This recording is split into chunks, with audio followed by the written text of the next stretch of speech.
You're listening to the Clutter Fairy Weekly, a weekly webcast and podcast brought to you by the Clutter Fairy in Houston, Texas. If you'd like to participate in one of our live webcasts, please visit cfhou.com/weekly.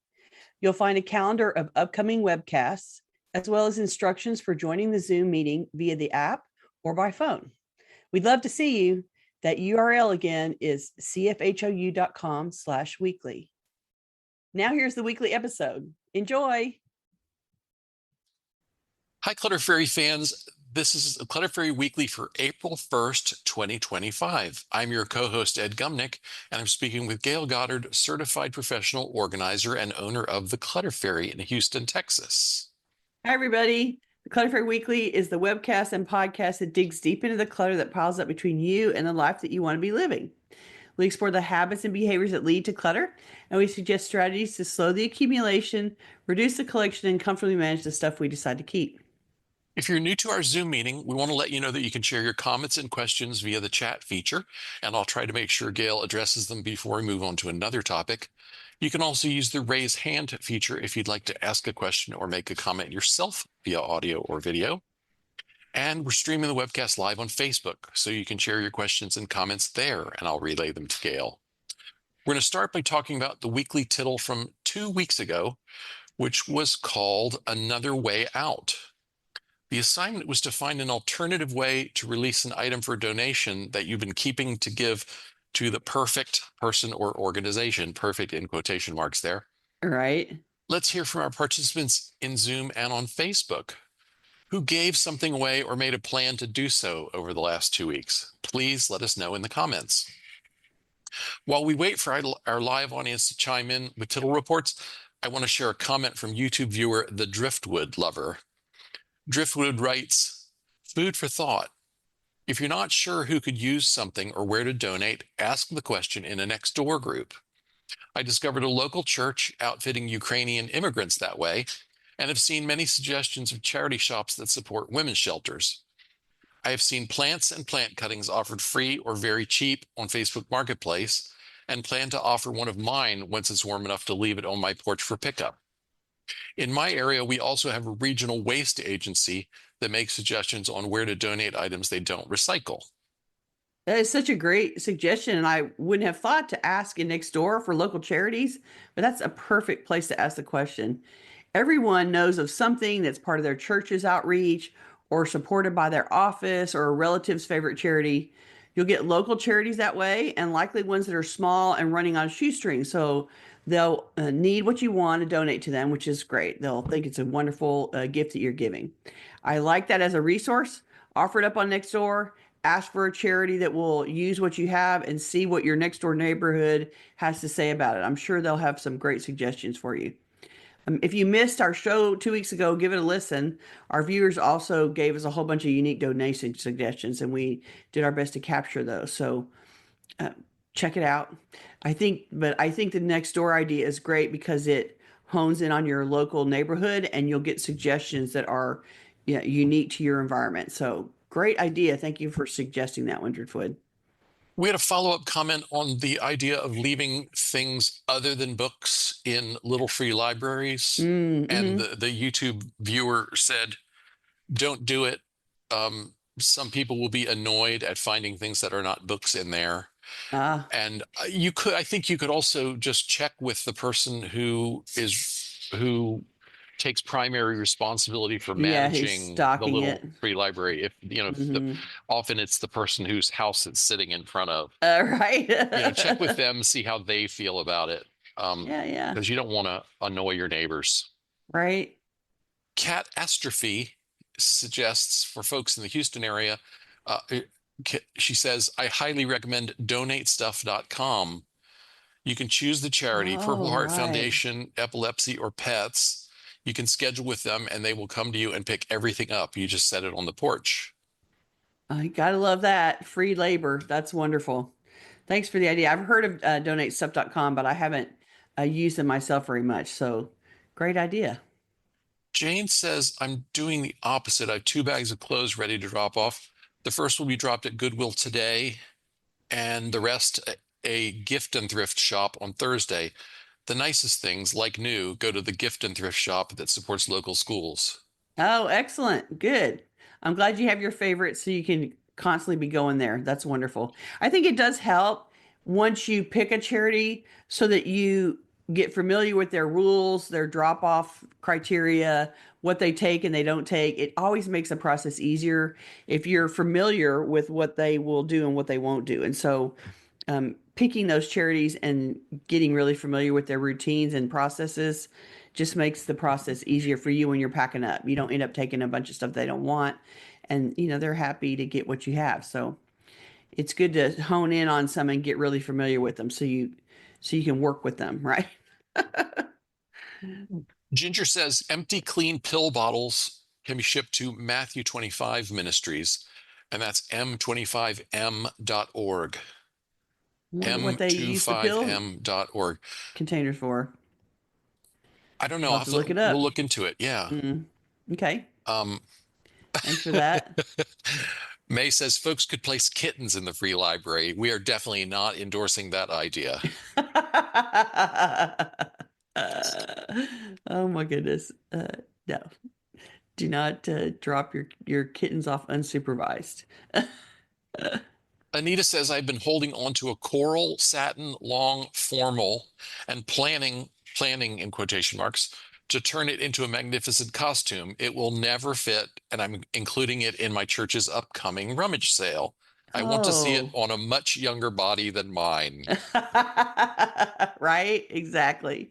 And you know what? That's the thing to do. If they're going to have a rummage sale, put it out there. And then if it's still there when the rummage sale is done, then, find a prom charity. There's always one in a larger city where people collect prom dresses and make them available to high schools that are having proms, people that can't afford to buy a prom dress. So there's a way for you to get rid of that nice formal no matter what. Maureen says, made a plan to give my great aunt's piano in my one-car garage for years Oh, to a moving company who will use it for training employees. Tried every sibling, nephew, niece, cousin to no avail. A local charity that accepts and revamps no longer takes. Was completely unaware how many upright pianos are on Facebook Marketplace free page.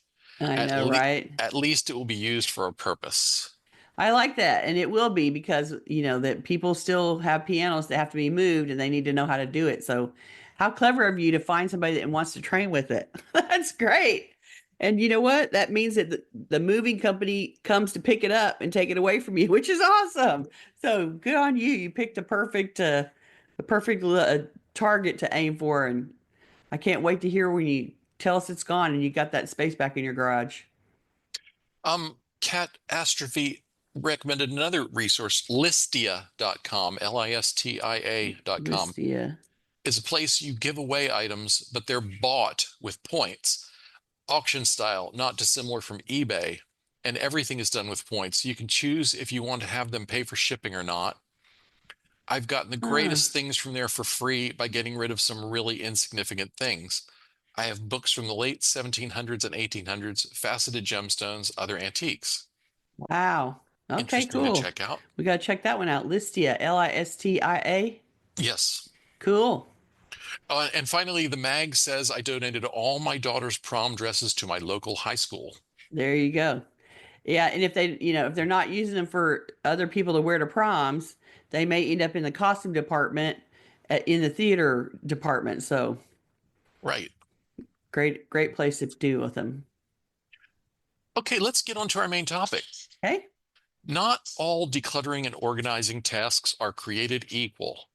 Some projects give us a fresh look at our cherished belongings, others are just plain chores. But they all need to get done. Today, we're going to suggest ways to leverage your strengths and minimize negative feelings as you strive for balance in decluttering project priorities. This week's topic inspiration came from our audience member and frequent participant, Julie, who wrote to ask our advice about a question of balance. Julie writes, I want to mix the satisfying decluttering, for example, kitchen and clothing, with the not fun, mom's paperwork and photos. What ratio of time spent on each category works for your clients? This is an excellent question, Julie, and one that I think most of our audience has struggled with, probably without realizing it consciously most of the time. We all like to pick the task that seems easier, more fun, more rewarding, quicker to finish. Who doesn't like to get started and finish quickly with a wonderful reward at the end of a completed task to check off the list? Why can't it all be low-hanging fruit? Right? Why can't it all be projects that we don't have to think hard about at all? Why does any of the fruit have to grow high in the tree? Exactly. Exactly. Oh, God, you're making me laugh already. We just got started. Well, if you do those tasks exclusively, those get done, and all that remains are the tasks that seem more bothersome and annoying. When you're faced with only the arduous or the irritating or the overwhelming tasks to choose from, you're likely going to stall on your projects and walk away instead of continuing to get things done. So that's no fun. So, how to balance what you like doing versus what you would rather die than face? First step, recognize what you're avoiding doing when you're choosing the easier, more fun tasks. Think about the projects that you don't want to start out of annoyance or overwhelm or feeling unsure how to handle it. With those projects in mind, ask yourself what's making you avoid them. Do you feel like it's physically too much for you? Do you feel like the project will greatly affect your emotions? Is it going to make you sad or angry to deal with it? Do you feel like you lack the knowledge needed to make good decisions? Do you think it'll take forever and you'll never get done? Depending on which of those questions apply, you have your answer about what to do to get started at least. If you think it's physically too much, then you need to recruit help to work that project and not just your family members because you know that your family members are going to be like, don't want to help you with your clutter when I have my own clutter to deal with. So the presumption that your children are just sitting around waiting to come over and help you work on something is not real. And you need to let that go and think about a way to get some help that maybe you need to pay somebody in Fiverr to come over. Maybe you need to get on what's the app where you can hire somebody by the hour? I'm drawing a blank just now. Um, Oh, TaskRabbit? yes, thank you. That the Gosh, one you're thinking TaskRabbit. of? Yeah, yeah, yeah. You can hire somebody to come and work by the hour to help you do something. If it's just physically too much, you can stand there and point and say, put that over here and put that over there, and let's sort through this stuff and pull the box down. And if you just need somebody to help, because you're the decision maker, so if you need somebody to physically move the stuff around while you make decisions, best to hire that out and get it done. If you think it's going to affect your emotions poorly, badly, make you more distressed, um, then process that project in smaller bites and recruit a friend to help you with it. Sometimes having someone there who can listen to you tell stories or be there with you while you are sad or ask you questions about the things that you're handling so that you can think about them and talk about them out loud and hopefully make that feel better, um, might be a way to deal with it too. And then if it's really something that it brings up trauma response. It brings up lots of negative emotions. It makes you super angry. It makes you really sad. You're still not done processing grief around it. Then maybe you also line up a therapy appointment to process in advance of working on the project or after you've worked on the project some and you've had some emotional response and then go, give yourself the self-care of a therapy appointment to go and talk about it if it's really overwhelming. I mean, having an emotional response to this stuff is a pretty broad spectrum. And so, you get sad and you feel grief and you're worried about it. And on one end, that may be a little overwhelming and it may be emotions that you expect to have and you're not surprised by.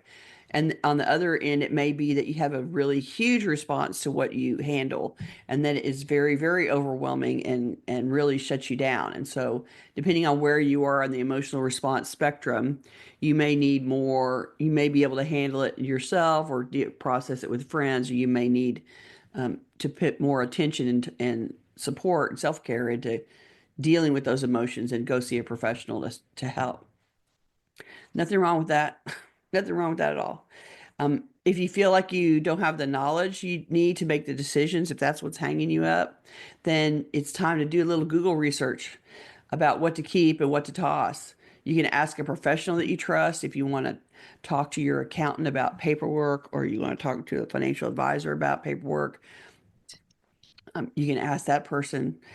Consult your friends who don't find this work a struggle. Uh, we all have personal roadblocks that are not roadblocks for other people. And so if you can just have a conversation with one of your friends who's like, yeah, paperwork doesn't bother me. I don't have a problem with it. This is why, this is what I do, and these are the decisions I make. You can ask them to explain to you how they choose, and you can also ask them to support you and come and help you if you want to let them come and be in you with your space about it. My point is, there's a reason why you're avoiding all those big projects. And you have to figure out what is the roadblock for you, and isolate what's shutting you down about it so that you can get specific help around it. You're just trying to figure out how to tackle the projects that you're generally avoiding.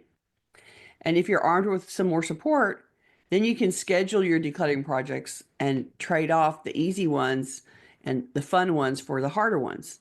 If you are somebody who likes to ease into it, then do an easy one first. If you like to use the fun tasks as rewards, oh, look, I did an hour of sucky stuff. Now I can do an hour of fun stuff. If you need that, if do it that way, if having it as a reward so that you can start an arduous project and work on that for a while, and then your reward is that you then get to go and do one of the easy ones. That's fine too. Either way, schedule the work appointments in time slots that you can stay focused, and so that you're not trying to overwork yourself. And you can either split one appointment time up, part hard task, part easy, or you can have one appointment that's hard and the next appointment is easy stuff, and the next appointment is hard and the next appointment's easy stuff. It's really up to you about how tied together those two have to be in order for you to keep going.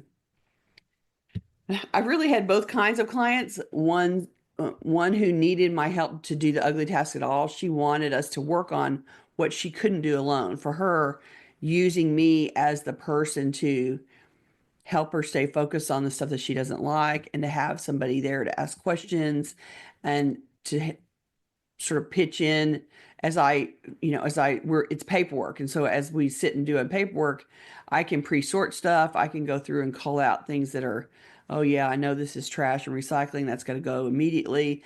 I can pull out things that are simply, this is not a project. This is just something that needs to be filed. And I have a general idea where it needs to be filed. And so I can do some of that pre-sorting work for her while she's making decisions about things that I find that are, okay, this is a to-do item that you need to look at. This is one that I don't have a question, I don't have an answer about whether it's important to you or not. So I need you to look at it. And so she can focus her mental energy on the things that need her decision making. And I can I can do some of the random repetitive work and get some of the volume out for her. And we break it up that way. And then anything that in her mind, anything that she can do on her own is for her to do later. Like, let's work on what I think is ugly, what I think is terrible, and you're here to support me. And those tasks that are easy, I'll do later after you're gone. But I've also had others who want to break up the appointment. They want to do the project that they find difficult, and then they want to have that 2 hours on this and an hour on a project that they find easy and rewarding. So, and they wanted that all in the same appointment. So we task switch in the middle. Sometimes it's, we do half and do half. Sometimes we switch back and forth faster than that, depending on how much stamina of focus the client has. And so it's really up to you how often you switch. But if you can aim for it, I would recommend a regular appointment of stuff that makes you crazy, and then an appointment of stuff that you think is easy, so that you can make some headway on the ugly stuff, and then your reward isn't that you get easy immediately, it's that you get in your next work slot, you get to do all easy stuff. Just a suggestion, but really tailor it to how you are able to keep moving forward, because the ultimate goal is you want to stay on it and keep functioning and keep moving on your projects. And so you should aim for scheduling it in a way that will allow you to keep moving forward.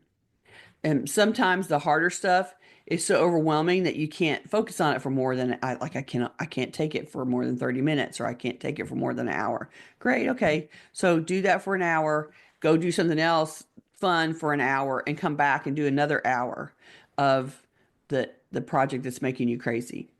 If you get a little mental shift, a little mental break in the middle, you can probably get 2 hours out of your three on the project that's hard and slowing you down, because you broken it up in the middle too. So work it out so that whatever you do allows you to make headway on the projects you find difficult and keeps you in motion. That's the ultimate goal.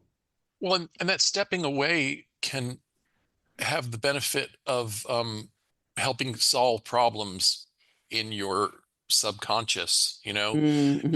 You're turning over a problem and not getting anywhere with it. So you go away and do something else, and your brain keeps working on it. So when you come back, you might actually find it easier. Not The necessarily, it answer may doesn't always bubble. happen, but Yeah, but the answer may bubble up. Exactly. You're exactly right. And there is something to be said for, when you're struggling, giving your brain a rest, um, by doing something completely different.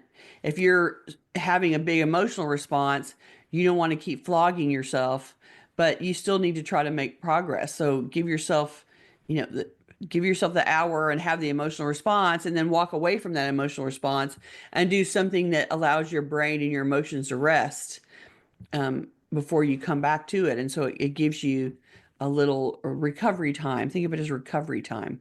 If whatever that project is really overwhelming you in some way, then you can, task switch, go to one that's fun, and it will be relaxing and calming. And then it's sort of like giving you the strength to go back to it and do it again. And like I said, ultimately the goal is to keep moving, but whatever way works for you, right? mhm. So let's get into the audience responses to our surveys for some ideas from the audience. We'll start by talking about the first two survey questions together, because several of our respondents offered advice that directly addresses the challenge they face, and we hope their advice might resonate with others in the audience. First, we asked our audience to describe a category of stuff, an area of your home, or an organizing or decluttering project or task that you found particularly challenging.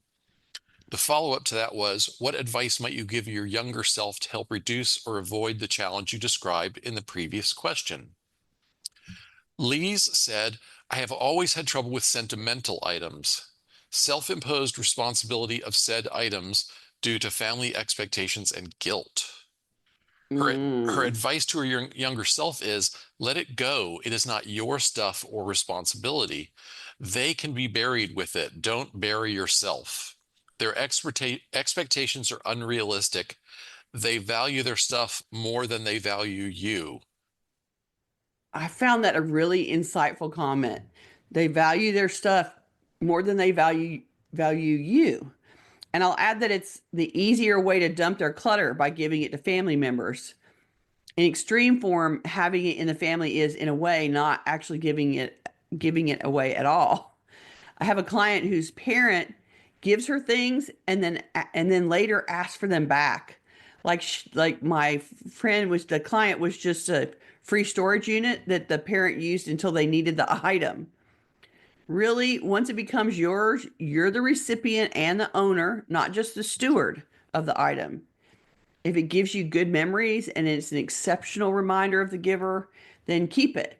If it comes with guilt and responsibility, regardless of what your memories are, then that's not a good enough reason to keep it. Thin out the things you receive from others with the same criteria that you filter your own belongings.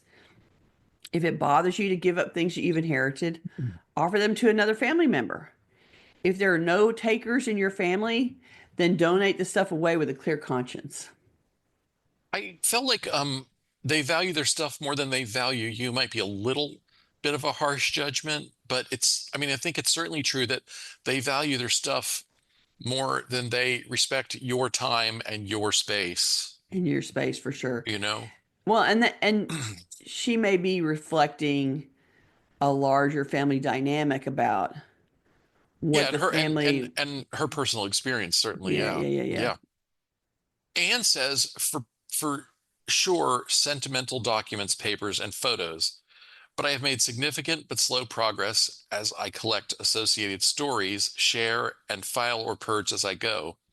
Had 8mm films digitized, shredded about 16 boxes of paper, Mm. tossed another 10 or so boxes worth of paper, and collected tax returns into fireproof briefcases, as well as another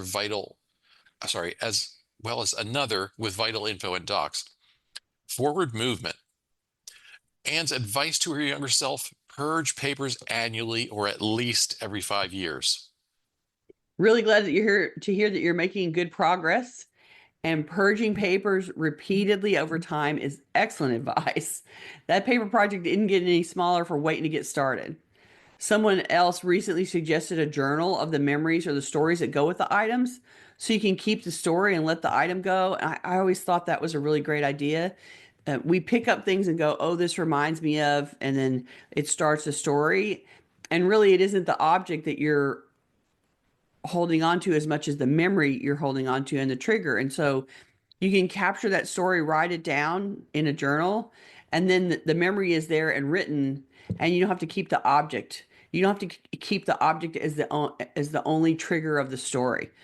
If you feel attached to the object in a really strong way, fine. But you can also just take a picture of that object to go with the story in the journal. And then you've got a picture of the object and you've got the story, and now you're done, and the object can go on and live somewhere else. I think most of us worry about losing those memories, and we think those memories can only be retrieved if we have the physical object. But the truth is, a picture of the object and a written down story is just as much of a way to keep that memory as keeping the thing around. So just consider that as you're going through your sentimental stuff. There's a way to capture those stories without having to rely on the thing Right. to help you remember. And sometimes, sometimes the gift or memento that we're using as a reminder of the person, it's not anything we would want Yeah, if it anything weren't special. triggering that memory. Yeah, It yeah. doesn't fit our decor. It takes up too much space. It's Has clunky, it's it it, ugly, it it's has fill to in be the blank, it right? gets dusty really fast. But Yeah, yeah. yeah. All those things. 100%. Okay, Kit says the garage is our last big challenge. Labeled boxes on shelves call to be gone through carefully as they're mostly heirlooms or keepsakes and actively used seasonal items. So this is time consuming. I'm trying to go through at least one box each week this year, and I think I'm nearly on pace. I'm also decluttering each season as I pull things out and pack them away. Kit's advice: you can keep anything, but you can't keep everything. Mm. Even if it's useful or sentimental, it has to fit functionally in its space, or you'll never be able to keep it under control. Thanks, Kit, for that reminder. That was a good one. Even if it's useful or sentimental, it has to fit functionally in its space or you can't keep it under control.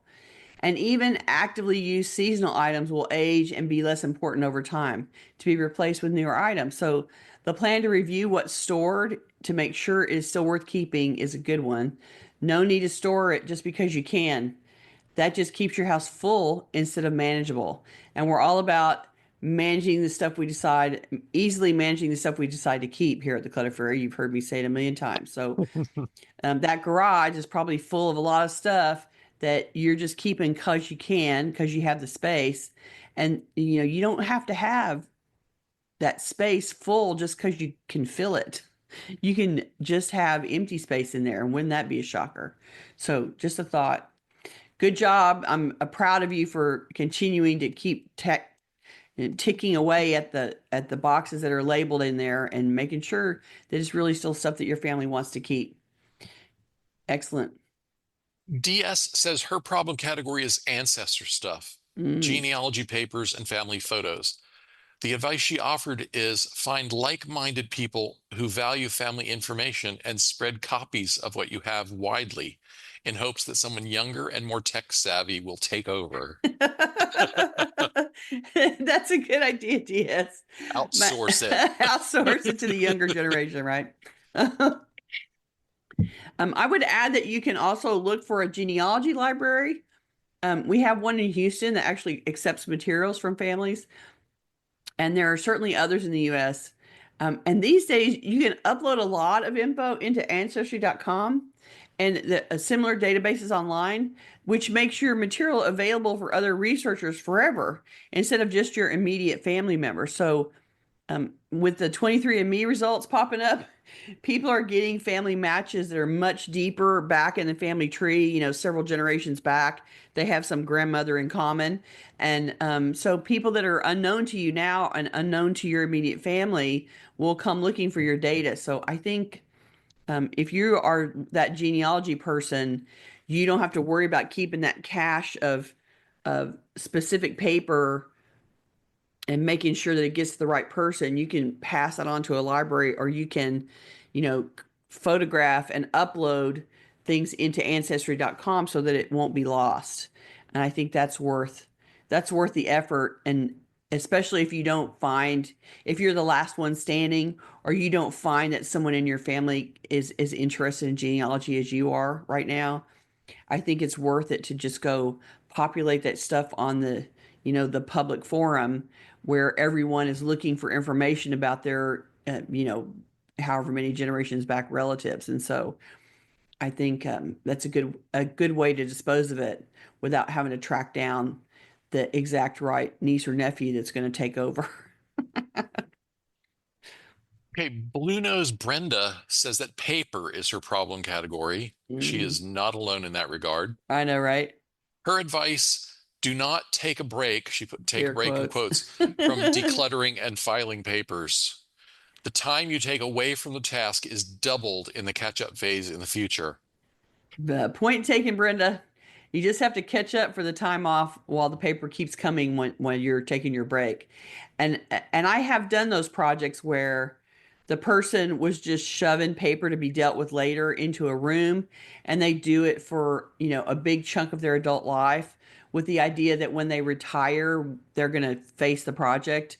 And I have gone into that room with that client and spent weeks and weeks and weeks going through paper, creating shred piles, finding anything that needs to be kept, throwing away what can be recycled, and it's just saving your paper for a lifetime and making a project for you to go through that paper as an end of life chore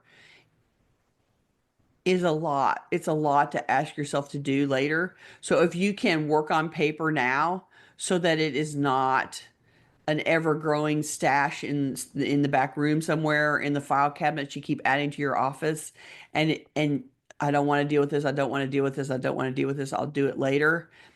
Yeah, if you actually get to the point where now you've retired, or now you have to do it because you're moving or you're downsizing or whatever's happening that finally triggers you to face it, you're going to be mad about how much paper there is and how long it's going to take to go through it. And I'm not sure anybody wants that. So And the longer you wait, the the bigger it is. also the longer you wait, the more time you will have to spend remembering. So, Mm, a piece of paper that came in yesterday's mail, if you pick it up right now, you instantly know what it is. If you wait a week, you have to study it for 30 seconds. yeah, to If figure you out let what it it is. if you let it marinate in a heap for a year, you're going to pull it out and you have to read the whole thing before you go, "Oh, yeah, yeah, yeah. This was the receipt for such and such that I bought a year ago." Right. And if Oh, it sits there for a decade, then you may not be able to pull anything up about it by then. You may not even remember why it was there. So, yeah. a word of caution from Marcy, who says, "I think 23andMe is going bankrupt, and Oh my people are goodness. people are being advised to take their stuff off of there because they don't know who will be buying the info." Well, I mean, I So, think that my reference there is that if you did it, you're getting more information about ancestors that probably that you didn't know about. And so it's just a point of reference to point you to genealogy. right. Well, and I would caution people just to, you know, sh only share documents you're comfortable with being out there in public, like, like immigration and naturalization records and birth and death records are public information already in most places. Mm. So, just don't share anything that you consider that you really want to keep private. Just, don't share Well, anything that. but it's a great place to upload photos too, because you can identify specific people and photos, and somebody else somewhere else in your family tree will have never seen a photo of the person that they realize is um, on their own ancestor tree. But if you have a photo of that person and this person is in the photo, is this person in the tree, you can attach a photo and somebody will be super excited to have it. And those of us that have those old family photos that we're the only ones that remember who's in the photograph, you can identify it and label it as such in Ancestry, and then that specific photo is tagged to a person forever. And so it's just a way to share those photos that you're saving. Those, here's my great grandmother's high school report card, something like that. That's just fascinating little information that you can attach to that person in the tree and let others see those kinds of cool things. So, All right. Some respondents offered bits of advice not specifically related to their problem clutter categories, but some of them were so good we have to share. And so, yeah. um, this is to remind you where this is answers to the question, what advice might you give your younger self to help reduce or avoid uh, cluttering challenges? Brenda says, don't use it, don't keep it. Wishing I had learned that sooner. Right, because you can let someone else use it right now instead of watching it fall apart over time and never get used again.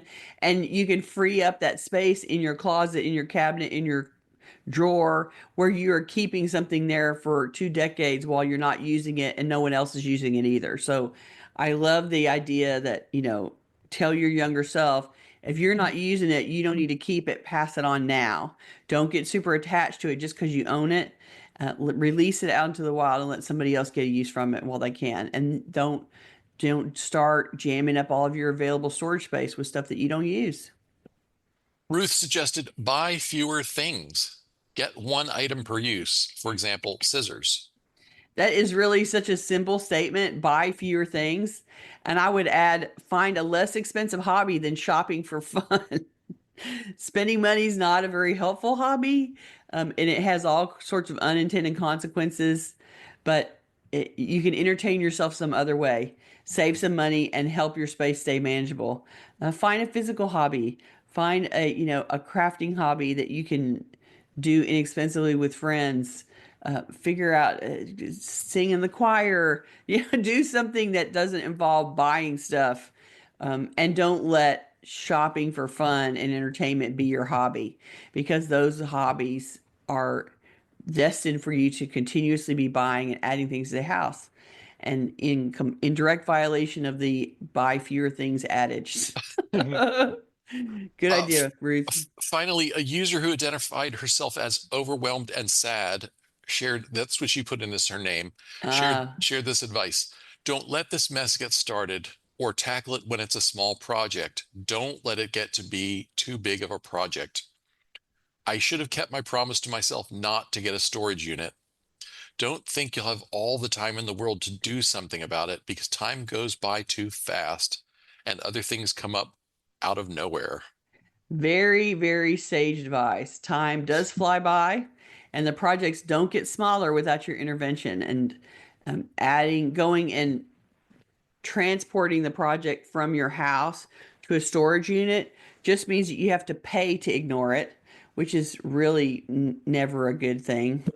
And in the end, when you get to the time of your life where you have a little bit more free time and you're not so committed, you don't have so many family commitments, etc., and you have time in air quotes to work on your project, by then it'll be super big and you will not want to spend your free time doing that. It's not going to be how you want to spend your time. And so it's likely to not actually get done because you will never want to give up all your free time to handle it unless you're forced to. And then it will be a really overwhelming and sad experience for you, actually. So I think I see what's happening. She's found herself at that crossroads where now she has a big project and she doesn't want to have to do it, and it's making her sad and feel overwhelmed. And so I think this is very good advice. Don't let it get that big. Don't let it get started growing into a monster. Face it earlier. Good Okay. advice. Okay, we next asked our audience to describe a category of stuff, an area of the home, or an organizing or decluttering project or task that you found satisfying or enjoyable to work on. And I think the most frequent common thread among the answers is it's the areas where there's a lot of clarity. Mm. It's the areas where the standard is simple. Like things in this category are either useful or they're not. You know, The algorithm to filter it is easy. yeah. Brenda says, I was able to clear items not used often, i.e., Christmas decorations, out of the storage area under the stairs and put in folding table and chairs used more often and now stored out of sight but easy to get out when needed. That sounds like a really great storage upgrade. Good job. You use the more accessible storage for the items that you use more often. That's really smart. And it's something that we don't always consider when planning our storage or planning where things are going to go. And it's often a correction that I make in people's houses. It's like, why are you storing this here if you only get into it every 5 years? This storage is so accessible and so easily accessed. Let Wouldn't it be better if this stuff was somewhere else harder to get to and you could put something in here that you use all the time? So great job figuring it out for yourself. And it sounds like you really did yourself a favor. Good job. Danetta says, don't keep all the free stickers and address labels you get in the mail. Don't buy so many cute thank you note cards. I've seen all those card stashes in every client's house. Nobody sends cards out at a rate similar to the rate that they buy new cards. So I say you make a rule with yourself that you have to send out 10 cards if you want to buy a new pack of 10. That might slow you down. And you're right about the address labels. We are not sending out that much in the mail anymore. You don't need 300 address labels to handle your mail. You're just accumulating a backlog of stickers that are never going to get used up. So you can go with one sheet, and that sheet's going to last you for 3 or 4 months before you run out. So that ratio of address labels to the need for address labels is always way out of whack. And Right, so you right. might as well just take those things and put them straight in the shredder. Not a big deal. I had a client write me a note that he sent with a check recently. See, he mails me a paper check once a year, Oh, there you go. and he wrote me a note saying that in the future he'd like me to send him a paper invoice because he can't his printer can't print PDFs or something like that. Oh my And goodness. and I just thought, do I even remember how to mail an invoice? I haven't had to do that in such a long time. I'm like, oh my goodness. Sorry, the address labels set that off for Right, me. right, right. But that's one invoice you have to mail out of all the Right. invoices you put out, right? Yes. So So yeah, my not budget really going to be is an issue. I need one of the thousands of free address labels that have been sent to me over the last few years. Right? Well, and Um, I actually met somebody, a client who they had literally saved every one they'd ever gotten. oh my And it was an gosh. older person who was making, $10 charitable donations to a bunch of places. And so she had a steady stream of those labels coming. And it was probably 2 feet deep, the amount of labels. And I'm like, you can't possibly use all these. We do We could not need to keep them all we could paper the dining room with with address it with labels. address labels, right? Like, I don't think so. So it was definitely something that was like, oh, we need to pare this down. And somehow she felt she was sort of hung up on that they were useful because they had her address on them. And so, Yeah. that meant that you needed to keep them. Like, not when you have this, not when you have 4,000.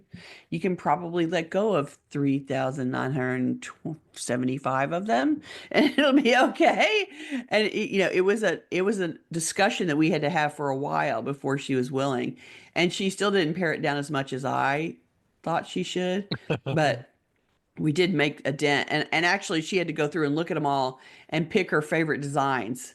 So she got rid of some of the designs that she didn't like as much as others. And that was how we were able to filter. It's like whatever works, whatever gets some of these out of here. Because it was taking over a part of her kitchen table, like where she had started storing them 2 decades ago was the permanent parking space for these things, and it was taking up a whole hunk of the table just to store those stupid address labels. So Yeah. it was one of the ways I was trying to clear space on the table. Okay, Terry says, I've brought a bunch of clothes to a consignment shop. I was going to buy more clothes hangers, but didn't need to after I decluttered some clothing. It felt good for these things to move on and free up space. I also find it satisfying to keep up with the dishes. I'm very consistent about it and it makes life easier. That is a great one to be consistent about. Dishes are so never ending, just like the mail. It's best to keep up with it so it can get done in a reasonable amount of time and you're not spending, you can spend 10 minutes, 15 minutes instead of 3.5 hours. Like I've known clients who they put all the dishes in the kitchen after they use them, but they do it for a week and they leave them all in the sink. And then they get to the end of the week and it's the weekend and now they're going to do their dishes. And it takes them 3 hours to do all the dishes because there's so many of them. It's Yeah. like nobody wants to be at the sink working on dishes for 3 hours. It's so annoying. So yeah, the fact that you're keeping up on that one is excellent because the alternative is awful. So good Yes. for you.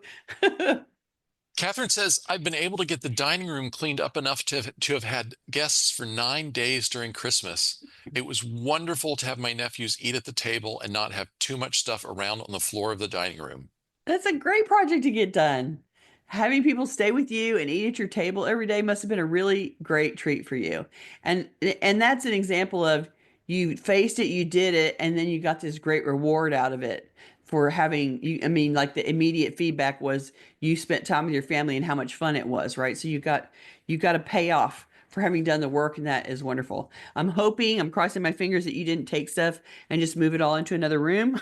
Hoping that you processed some of it and some Right? of it went out and you handled things to be recycled and trashed, etc. And I'm crossing my fingers. I'm imagining that that's what you did in your dining room. I think And this, oh, go ahead.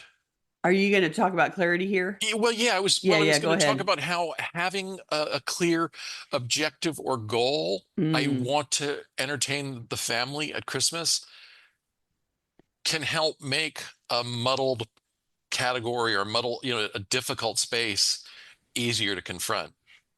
right. When you're keeping in mind that you want to be able to have the nephews be there and not have to struggle with the stuff on the floor and you need enough space for everybody to sit at the table. It's a very clear, even if you don't feel like you have a great way to process everything that's happening in the room.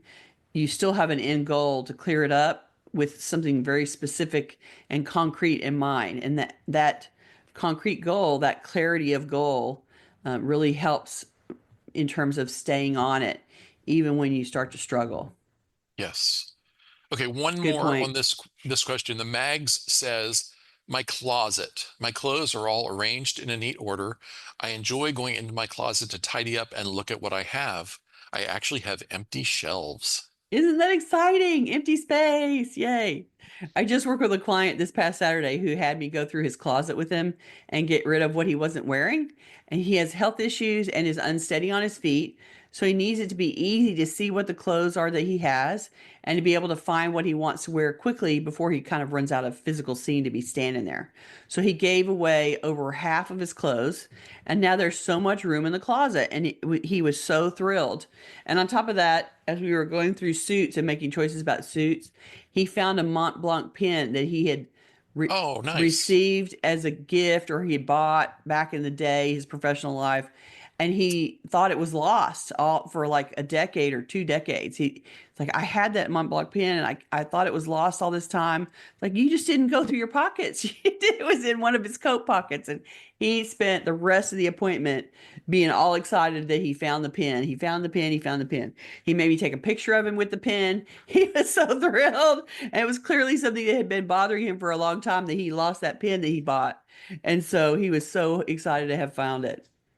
It was a good day. And it was, and I know he can now go in, and if he needs to, he can take the walker into his closet and find what he wants and get back out and get dressed. And I was really relieved for him, because I think the what we started with would have really been a struggle. And he made a comment later that it was really hard for him to move the clothes around back and forth on the rod because it was so tightly packed. Right. And when we made so much space, it was easy for him to, sort of move clothes around with his hands and hang things back up, that it was going to be a real relief for him. And I was thrilled to have done that for him. Okay, our last survey question was, what feelings or emotions do you associate with your answer to the first question? That's the one about categories you find challenging. And what feelings or emotions do you associate with your answer to the third question, the things that you find easy or satisfying? Right. Terry says, when the crafting area is a mess, it's limiting and a roadblock, or at least a speed bump to getting things Mm. done. There's a little weight I feel when looking at a mess. The weird thing is, if I focus for a couple of hours, I could vastly improve it, but I don't seem to do that. I always think I'll do it tomorrow. Keeping up with the kitchen lifts me up a bit. It makes me feel good to cook and know everything I need to use is clean. I can start a household project without starting with a backlog of dishes. The feeling that you get with the kitchen cleaning up is the same as what it would feel like if you kept your crafty room up, so it was ready to use when you had the desire. The description that you use here is, There's a little weight I feel when looking at a mess. Is that yeah, what you wanted and to? that the idea that when you can get started on the in the kitchen, because you know that you like to cook, and you know everything that you need there is clean and in its place to get started. And so that idea of knowing the setup and the layout and all of the tools are there for you to do the work in the kitchen is part of the relief and lightness of being in the kitchen, and having that feeling of, I know where everything is and I'm ready to work.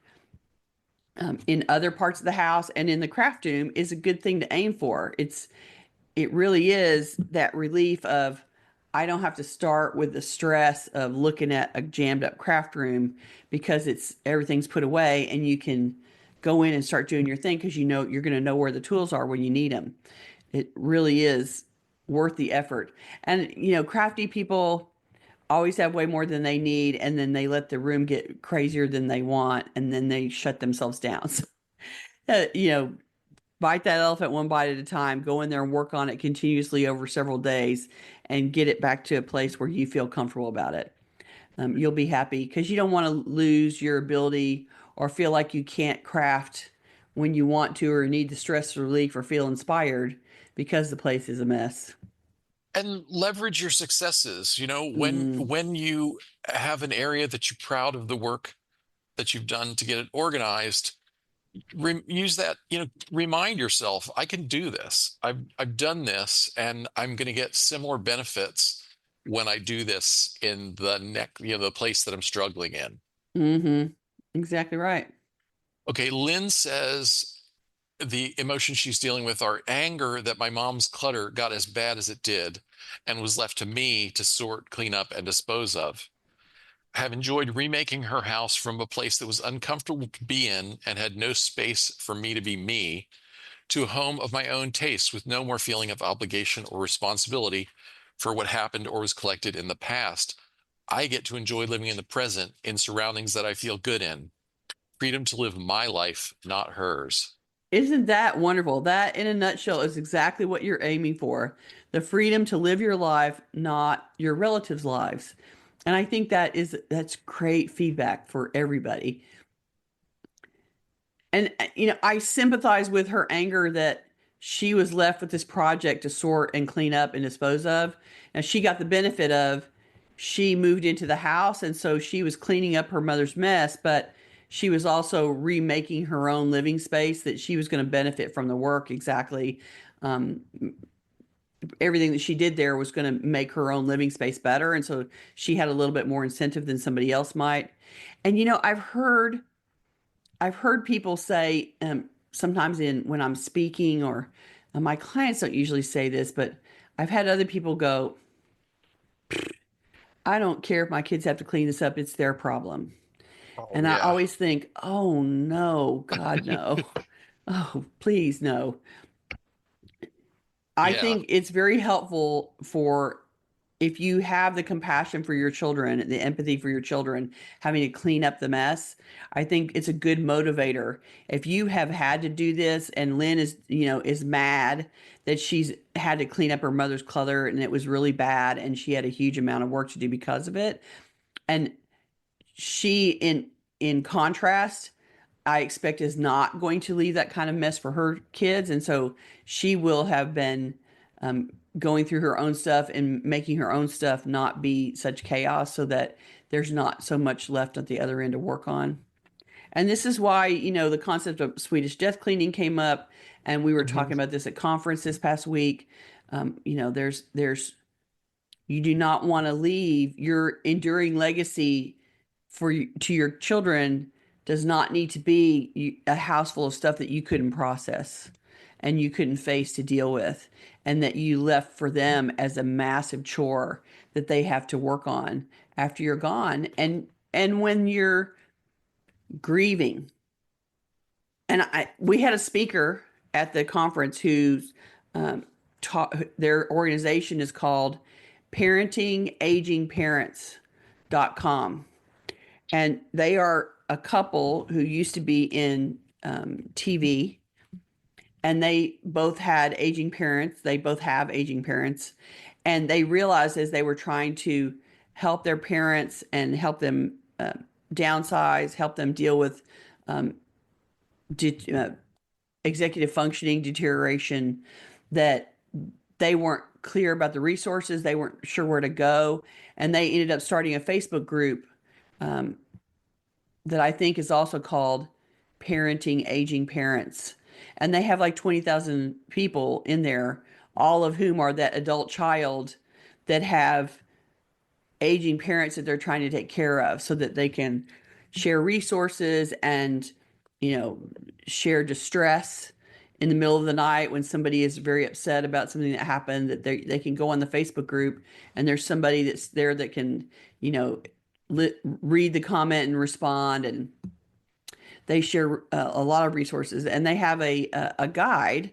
They published a guide as well about kinds of information that you need to know to help manage your aging parents um, and deal with their situation. So it was very helpful, and I think in as part of that class, people were talking about what it's like to have the parent be mentally suffering, having dementia, having Alzheimer's, not remembering the kid, and you're having to deal with all of their stuff because they've been downsized in a memory care unit, and you have a house full of stuff that you have to deal with while you're so stressed and worried about your parent, or someone has died and you're actively grieving that person who is so important to you. And in that process, you are struggling to get it all done, and the grief just makes it that much worse to deal with because you are so compromised I was so compromised when my mother died. It was Yeah. so hard for me to think, much less do my job. And the idea that, and I had the skills and I couldn't do the job. And anybody that has to be grieving and sad and also be trying to process a house full of stuff because the family can't pay the mortgage, we got to get the house sold or fill in the blank, that Yeah. the siblings are fighting over the contents and we have to get the house emptied so that we can get past this argument. It's so overwhelming. And so anyway, I wanted to remember, I'm glad this reminded me to say Parenting Aging Parents. They have a website and a Facebook page. Well worth looking up if you're in that situation. And they were lovely, Kim and Mike Barnes, and they were a lovely couple. And they both have parents who are struggling. One of them, the mom is got dementia, and the other one, the husband's father is still alive, and he's like in his late 80s, and he's living alone in the house, and he's in great mental shape and physical shape, but he's like super stubborn, and he's not he's not being very reasonable about how he manages it himself. So they told some Okay. great stories about their family. Okay, Gail, we are beyond out of Oh, I'm time. so sorry. My apologies. I'm just Okay. going to say a quick word about next week. We will be back at the usual time next week, Tuesday, April 8th. We're going to talk about the process of working with a professional organizer or trying to behave professionally as you As your own serve as organizer, your own organizer. right? And so we're going to talk, that's next week at the usual time. Why don't you give us the title? Okay, this week's title is Seeking Clarity. This week's assignment is to bring clarity to an organizing project or category of stuff that you find difficult or confusing. If you haven't already taken the survey related to this week's show, identify a category of stuff, an area of your home, or an organizing or decluttering project or task that you find particularly challenging. Then visualize the goal or the objective of the project or task. Try writing a short, simple mission statement. For example, organizing papers with sentimental value will make it easy for me to retrieve any item that I'd like to share with my family. So you have a clear goal. Like we talked about earlier, I wanted my family to be able to eat at the table without difficulty, and that was her goal. Design a sorting algorithm or a list of criteria that will facilitate decisions for the project. For example, if you're wrestling with photos, you might decide to call any photo that's out of focus, unlabeled, or too damaged to keep. Your algorithm or list may designate what you'll keep, what you discard, or both. So you can sort of set some parameters in advance about what you're going to do. Then get into action, schedule a block of time, and dig into the project. Working on the project that's been stalled or ignored can help you figure out the right questions to ask or the research that you need to do to get greater clarity on the stuff you're struggling to manage. And don't forget to ask for help.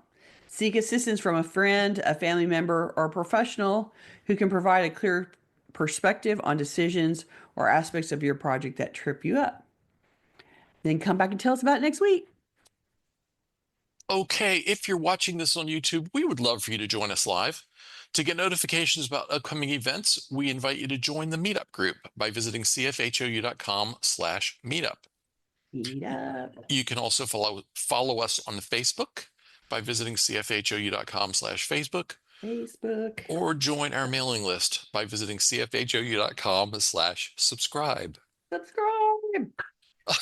We'd love to hear from you. So please keep your questions, comments, and topic suggestions coming on YouTube, Facebook, or anywhere that you find us. You can always reach us through our website at clutterfairyhouston.com. I have to say, Ed, I forgot to tell you this, but I met a fellow organizer at the conference who specifically requested that I give a shout out to you and say hi because she has been listening for a long time, and she's like, I'm sure if I heard his voice on the subway, I would recognize him immediately. And he just she loves how we talk, and she wanted to say hi to you from Lori says hi. Hi, Lori. All right. All right, thank you guys. We're so glad that you were here with us this week. Thank you so much. My apologies for running us over, and we'll see you next week. Bye-bye. Bye.